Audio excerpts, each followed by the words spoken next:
Hallelujah, hallelujah, hallelujah. मत्ती 7:33 वचन. मत्ती 7:33. तर ते म्हणले, देवाचे राज्य व त्याचे नीतिमत्व मिळवण्यासाठी म्हणजे त्याच्याबरोबर ह्याही सर्व गोष्टी तुम्हाला मिळतील. Hallelujah, hallelujah, hallelujah. वचन काय सांगते? तर पहिल्याने तुम्ही परमेश्वराचे राज्य व परमेश्वर पित्याचे नीतिमत्व मिळवण्यासाठी झटा, म्हणजे त्याच्याबरोबर याही सर्व गोष्टी तुम्हाला मिळतील. वचन सांगते, तुम्ही काय खावे, काय प्यावे, काय पांघरावे या बाबतीत चिंता करीत बसू नका. तुम्हाला काय हवंय, तुम्हाला कोणत्या गोष्टीची गरज आहे, सर्व परमेश्वर देईल. पण त्यासाठी तुम्ही प्रथम देवाचं राज्य आणि नीतिमत्व मिळवण्यासाठी झटा. बाकी तुमच्या जीवनात ज्या गरजेच्या वस्तू आहेत त्या सर्व परमेश्वर तुम्हाला देईल. सर्व गरजा परमेश्वर तुमच्या पूर्ण करेल. पहा, जेव्हा एक बाळ जन्माला येते, ती बाळ जन्माला येण्या अगोदरच प्रभू जी स्त्री ज्या बाळाला जन्म देणार आहे, जी स्त्री गरोदर आहे, त्या स्त्रीला प्रभू अगोदरच दुधाची तयारी करून ठेवतो. ती बाळ जन्म घेण्या अगोदर परमेश्वर त्या बाळासाठी दुधाची तयारी करून ठेवतो. ते बाळ जन्मल्यावर त्या बाळाला दुधाचा विचार, खाण्याचा विचार करावा लागतच नाही. बाळाला जन्म देणारे आई वडील त्या बाळासाठी कपडे, वस्तू, सर्व गोष्टीची सोय करतात, पण खाण्याची करत नाही. कारण पहिली गोष्ट जे खाणं असते त्याची सोय परमेश्वर करतो. त्या बाळाला प्रथम दुधाची सोय परमेश्वर करून ठेवतो. जगात जन्म घेण्या अगोदरच देव प्रत्येक मानवासाठी प्रथम खाण्याची सोय करतो. तो परमेश्वर या आपण पृथ्वीवर असताना तो परमेश्वर आपल्याला का देणार नाही? जो जन्माच्या अगोदर आपल्यासाठी सोय करतो, तो जन्मानंतर का नाही आपल्याला देऊ शकत? दुधाची सोय परमेश्वर त्या बाळासाठी करतो. तसंच परमेश्वर आपल्या जीवनात प्रत्येक गोष्टीची आपल्यासाठी सोय करत असतो. बायबल सांगते, त्यास्तव काय खावे, काय प्यावे, काय पांघरावे, कसली चिंता करू नका. तुम्ही पहिल्याने देवाचे राज्य व देवाचे नीतिमत्व मिळवण्यासाठी झटा. जे काही तुम्हाला हवंय ते सर्व काही मात्र परमेश्वर तुम्हाला देईल. बघा, जेव्हा परमेश्वर पित्याने सृष्टी बनवली, देव पित्याने उत्पत्ती 1:1 आकाश आणि पृथ्वी निर्माण केले.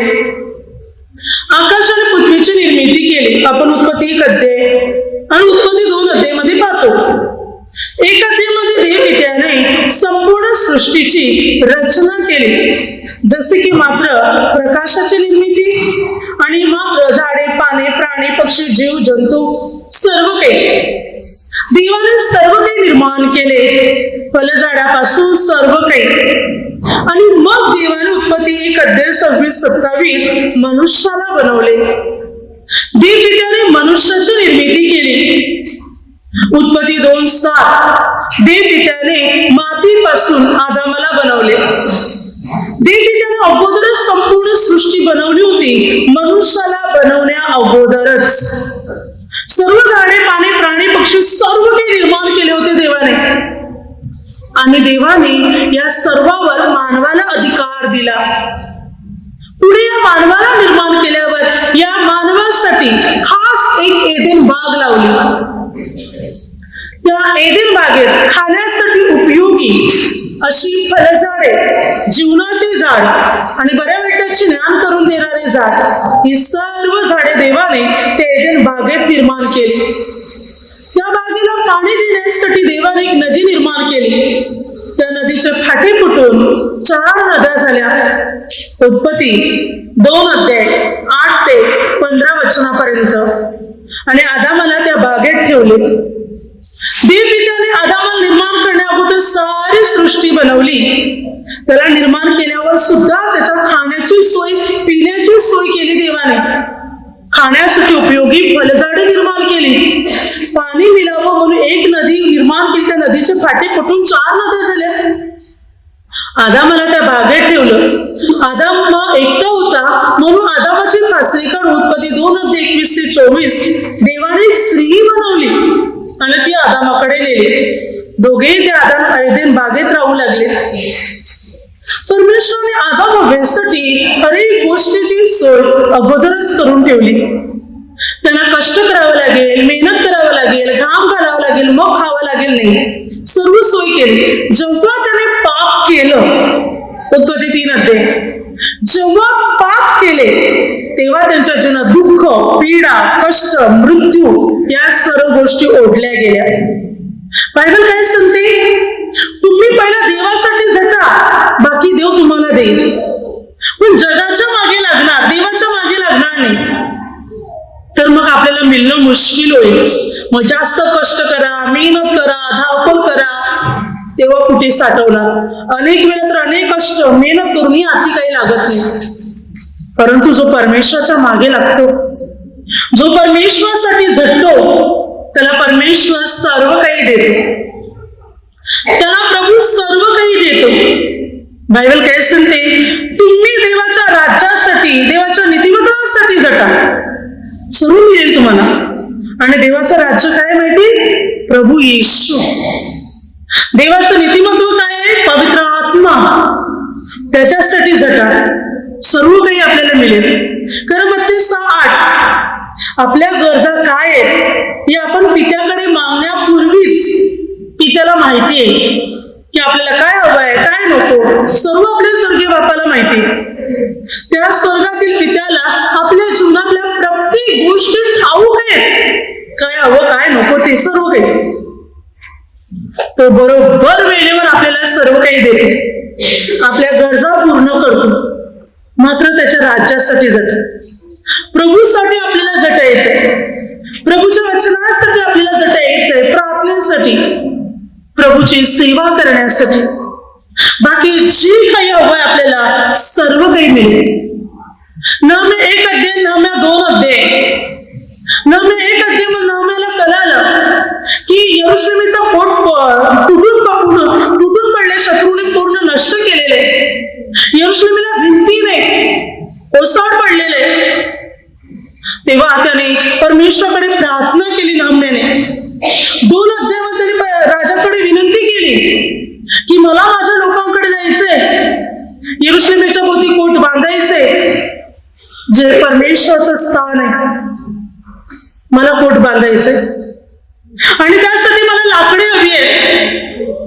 तर महाराज, जंगलाचा जो अधिपती आहे त्याला तुम्ही आज्ञा करा की त्याने मला यरूशलेमेच्या भोवती लागणारी सर्व लाकडे द्यावी आणि माझ्या घरासाठी पण द्यावी. नहम्याची विनंती ताबडतोब राजाने मान्य केली. राजाने म्हटलं जा. आता नहम्या पहिली गोष्ट यरूशलेमेभोवती त्याला कोट बांधायचा होता, देवाच्या मंदिराच्या भोवती. यरूशलेम देवाचे मंदिर होते, जेही नष्ट करण्यात आले होते, जाळण्यात आले होते, पुढे ते पण मंदिर बांधले.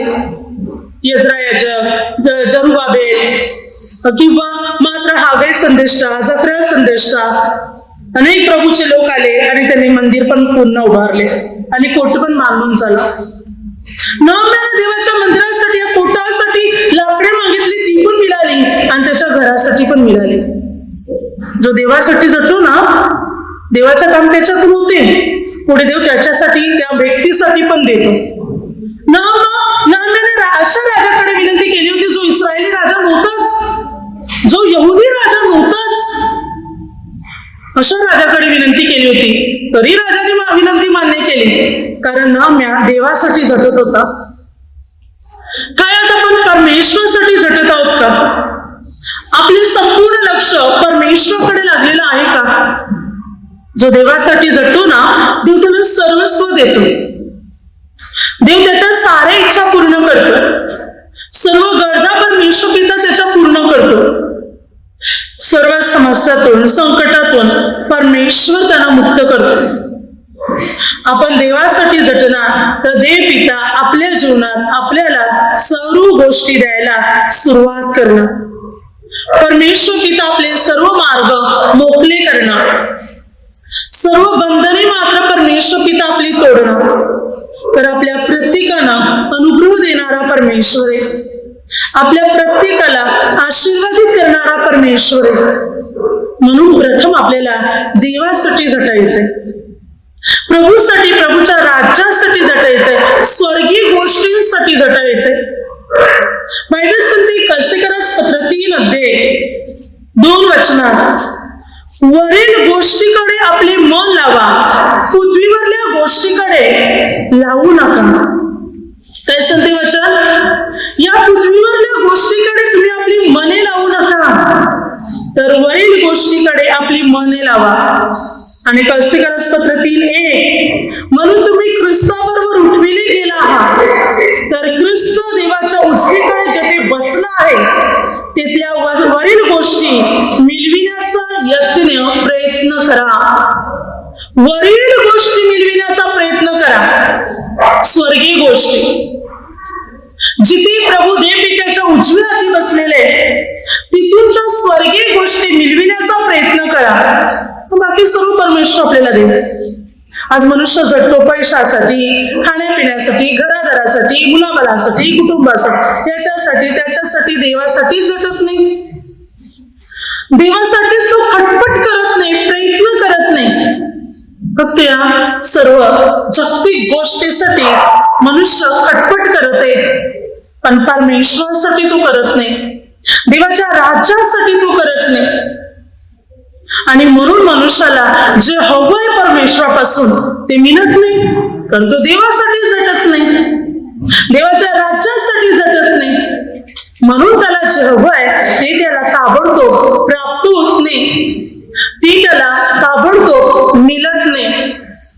जो परमेश्वरासाठी झटेल, परमेश्वर त्याला अनुग्रह देईल, प्रभू त्याला आशीर्वादित करेल, परमेश्वर त्याची बंधने तोडेल, परमेश्वर त्याला अनुग्रह मात्र देईल.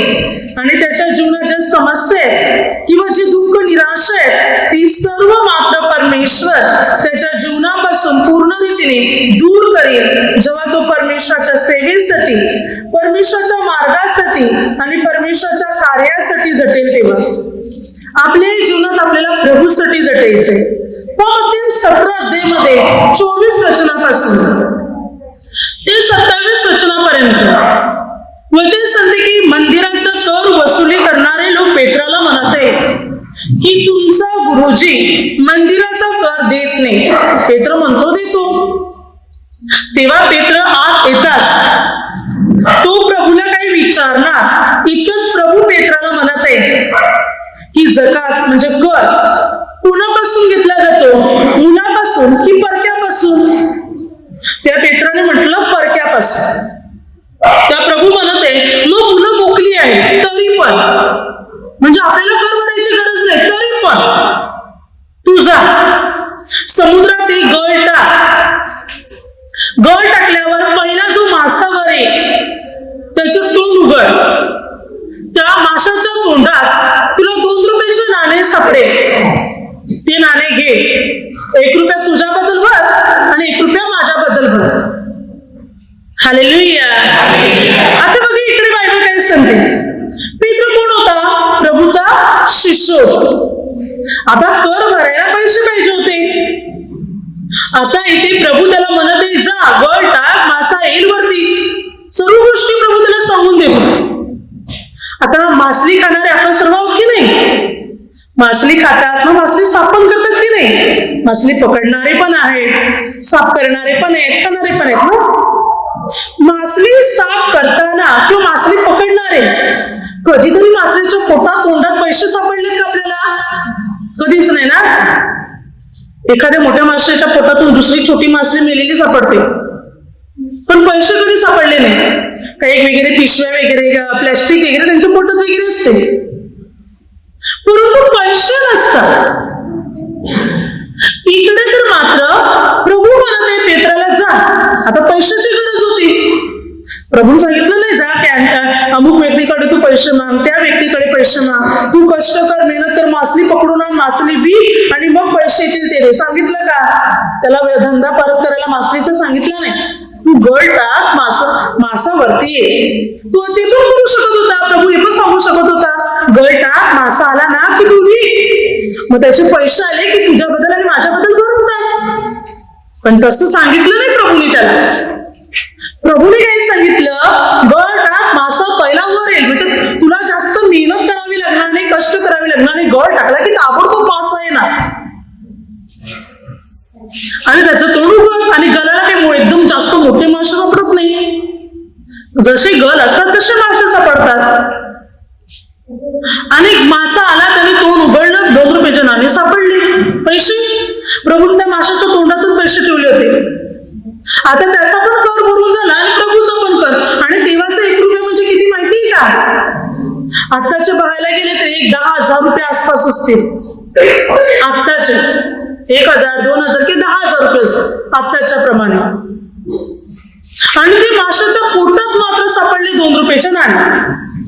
म्हणजे आसपास 2, 3 हजार, 4, 5 ते 15, 20 हजाराचं ते असेल तेवढं ना आत्ताच्या म्हणजे परिस्थितीत, आत्ताच्या काळात. मग त्याचाही कर भरून झाला आणि प्रभूचाही कर भरून झाला. आणि मग मासा काय केला असेल, तो पण भाजून खाला असेल. म्हणजे मासा पण खायला मिळाला, कर पण भरून झाला. का? प्रभू बरोबर होता म्हणून. प्रभू बरोबर नसता तर कर भरण्यासाठी केवढी मेहनत करावी लागली असती, मासे पकडावे लागले असते, विकावे लागले असतील, मग पैसे आले असते, तेव्हा भरले असते. पण इथे तर साधा सोपा उपाय प्रभूने त्याला दिलाय. जो प्रभूच्या मागे लागतो, प्रभूच्या सांगण्याप्रमाणे करतो, प्रभूसाठी झटतो, प्रभू त्याचे सर्व मार्ग मोकळे करतो. प्रभू त्याचे सर्व अडथळे दूर करतो. प्रभू त्याच्या जीवनामध्ये त्याला सर्व गोष्टी मात्र प्रभू पुरवतो.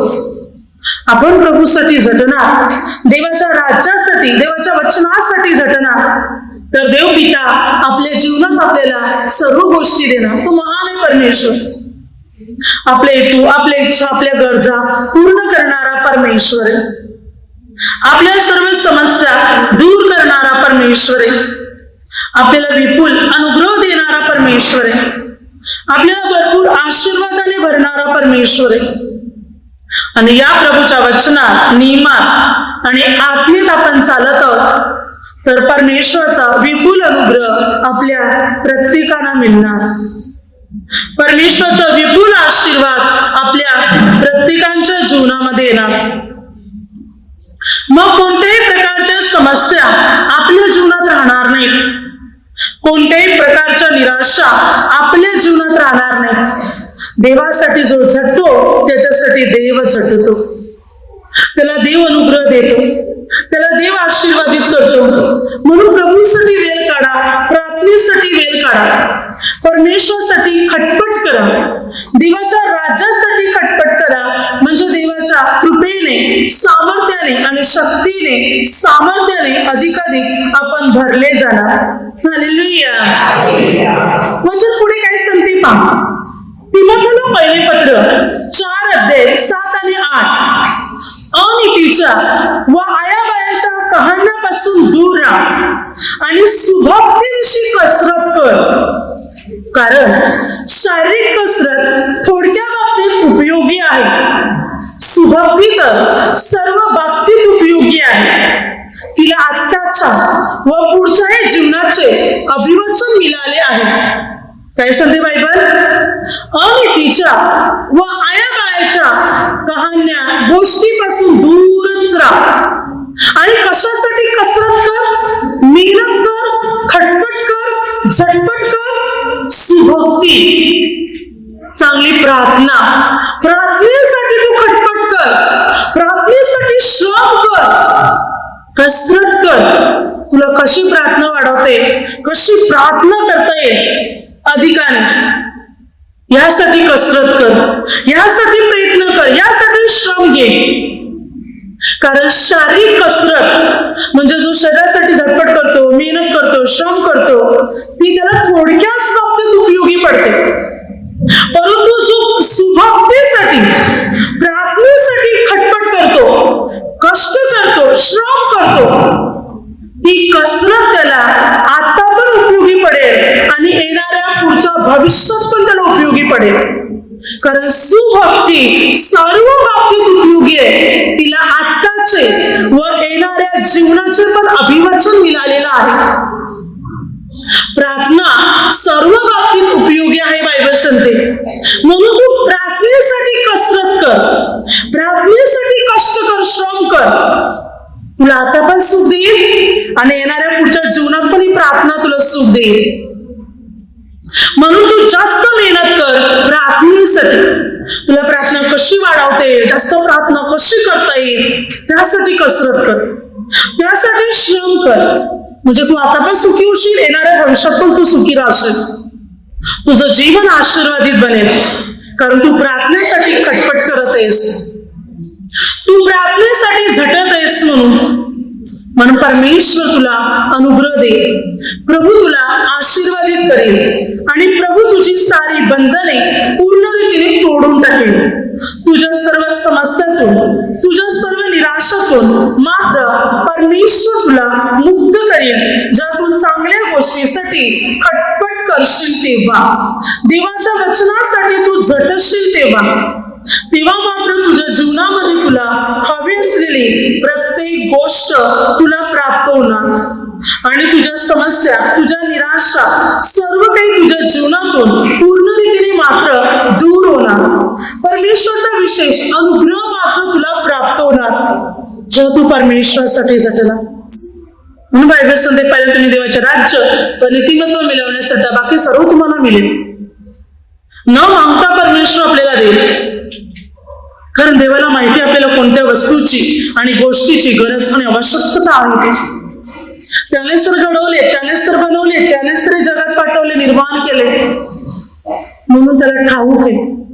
मात्र आपलं लक्ष त्या परमेश्वराकडे पाहिजे, प्रभूकडे आपलं लक्ष पाहिजे. मग तो आपल्या साऱ्या इच्छा पूर्ण करणार, सर्व गरजा आपल्या पूर्ण करणार, सर्व हेतू तो आपले पूर्ण करणार. कारण स्तोत्रसंहिता 20:4-5 तो तुझे मनोरथ पूर्ण करो, तो तुझे संकल्प सिद्धीस नेओ, तो तुझ्या सर्व मागण्या पूर्ण करो. मनोरथ, संकल्प, मागण्या, हेतू, इच्छा, गरजा सर्व पूर्ण करणारा परमेश्वर, सर्व पूर्ण करणार. नीतिसूत्र 16 आपली सर्व कार्य तो सिद्धीस नेणार. बायबल सांगते, तू आपले सर्व कार्य प्रभूच्या हातात सोपून दे, तुझे बेत सिद्धीच जाणार, तुझी योजना मात्र यशस्वी होणार. कारण सर्व पूर्णतेच नेणारा परमेश्वर आहे. आपण देवासाठी झटणार, देव आपल्यामध्ये काम करणार, आपल्याला जे हवं ते सर्व तो आपल्याला पुरवणार, पुरवठा करणार.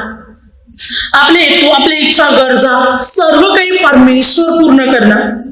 सर्व समस्यातून, निराशातून तो आपली सुटका आणि मुक्तता करणार. मात्र देवाच्या राज्यासाठी म्हणजे प्रभू येशूसाठी झटा, प्रभू येशूसाठी प्रयत्न करा, प्रभूच्या मार्गाचे अवलंबन करा, प्रभूच्या वचनात चला. प्रार्थना कशी वाढवता येईल, मला देवाची सेवा कशी करता येईल, कार्य कसं करता येईल यासाठी खटपट करा. बाकी आपल्या जीवनात आपल्याला काय हवंय ते सर्व परमेश्वर बरोबर वेळेवर सर्व पुरवी, काहीच कमी ठेवणार नाही, कसलीच वाण तो आपल्याला पडू देणार नाही. कारण स्तोत्रसंहिता 4 अध्याय 9-10 बायबल सांगते, जो देवाचं भय बाळगतो त्याला काही उणे पडत नाही. तरुण सिंहासही अन्नाची वाण पडते आणि त्याची उपासमार होते, परंतु परमेश्वर पित्याला शरण जाणाऱ्या कोणत्याही व्यक्तीला चांगल्या वस्तूची वाण म्हणजे कमी पडत नाही. जो देवाचं भय बाळगतो, देवाला शरण येतो, पूर्ण प्रभूवर भरोसा ठेवतो, त्याला काहीच कमी पडणार नाही. बायबलमध्ये फक्त सिंह किंवा म्हातारा सिंह हा शब्द वापरला नाही, तरुण सिंहाची उपमा दिली. आणि तरुण सिंह कधी उपाशी राहत नाही, त्याला भूक लागल्यानंतर तो कुठून तरी आपल्या भक्ष्याची तयारी करणार. तो प्राण्यांचा पाठलाग करून प्राण्याला खातो, तो माणसालाही खातो, पक्षावर झडप घालून पक्षालाही तो आपलं भक्ष्य बनवतो, तो नदीतले पाण्यातले मासेही पकडून खातो, इतका चतुर असतो तो. परंतु बायबल सांगते, एक वेळा त्याला कमी पडेल, तू उपाशी राहील, पण तुम्हाला कमी पडणार नाही. फक्त अन्नच नाही, कोणतीच चांगली वस्तू तुम्हाला कमी पडणार नाही, कोणतीच चांगली वस्तू कमी पडणार नाही. प्रभू म्हणतो, मी सर्व तुम्हाला पुरवीन. देवासाठी झटा, पूर्ण प्रभूला शरण आहे, पूर्ण प्रभूवर भरोसा ठेवा. बाकी साऱ्या गोष्टी आपल्याला प्रभू देणार. प्रभू आपली इच्छा पूर्ण करणार, गरजा पूर्ण करणार, आपली बंधने तोडणार, आपल्या समस्या दूर करणं, आपल्याला अनुग्रह देणार. Hallelujah, hallelujah, hallelujah. आता माझ्या शब्दाद्वारे जे काही चुकलं असेल त्याबद्दल मला क्षमा असावी. Hallelujah, hallelujah, hallelujah.